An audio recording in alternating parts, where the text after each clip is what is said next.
અરે ભાઈ શું થયું? યાર મારે ઓફિસ જવાનું છે ને, લેટ થઈ ગયું છે. મારો બોસ ફોન પર ફોન કરી રહ્યો છે. પણ તું બાઇક લઈ લે ને યાર. અરે પણ બાઇક કેટલી મોંઘી મળે છે? અરે ફક્ત 8000 DP માં બાઇક મળી રહી છે. તો 8,000 ક્યાં મળે છે ભાઈ? ભાઈ ડિવાઇન ઓટો કન્સલ્ટમાં. હા તો ભાઈ મને પણ લઈ જા ત્યાં હા આગળ. તો ચાલ મારી સાથે.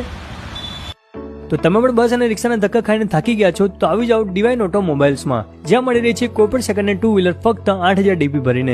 એટલે ગાડીવાળા ભાઈ પણ ફરી એકવાર આવી ગયા છે ડિવાઇન ઓટોમોબાઈલ્સમાં, જે સેકન્ડ હેન્ડ ટુ વ્હીલર તમને જરાય પણ સેકન્ડ હેન્ડ નહીં લાગે, કેમ કે ભાઈ ડિવાઇન ઓટોમોબાઈલ્સ પૂરા 30 પોઈન્ટથી ચેક કરીને જ કસ્ટમરને 100% જેન્યુઇન ટુ વ્હીલરનું સેલિંગ કરે છે. તો ચાલો તેમના વ્હીકલનો સ્ટોક તમને બતાવી દઉં. આ જુઓ સ્પ્લેન્ડર, પલ્સર, TVSની Raider, Apache, Honda Shine, Activa, Jupiter, જે ટુ વ્હીલર જોઈએ ને એ તમને અહીંયા મળી જવાની છે. ને ડિવાઇન ઓટોમાં ગાડીનો સ્ટોક પણ એટલો બધો હોય છે ને કે તમને જે બ્રાન્ડની બાઇક જોઈએ ને, જેમ કે Honda, hero, TVS, Bajaj, Suzuki, બધી જ બ્રાન્ડના ટુ વ્હીલર આજે સ્ટોકમાં મળી રહેવાના છે. ને એમને ત્યાંથી કોઈ પણ ટુ વ્હીલર લેવું છે ને તો ફક્ત 8000 DP ભરવાનું રહેશે, ને એમાં પણ ફાઇનાન્સ કરાવવું છે ને તો એ પણ થઈ જવાનું છે. તો ભાઈ હવે બહુ ના વિચારો, આજે વિઝિટ કરો ડિવાઇન ઓટોમોબાઈલ્સની. એમનું એડ્રેસ અને કોન્ટેક્ટ નંબર સ્ક્રીન પર આપેલો છે. આજે જ તેમનો કોન્ટેક્ટ કરો. બાકી વિડીયો ગમે છે તો લાઇક અને ફોલો કરવાનું ભૂલતા નહીં.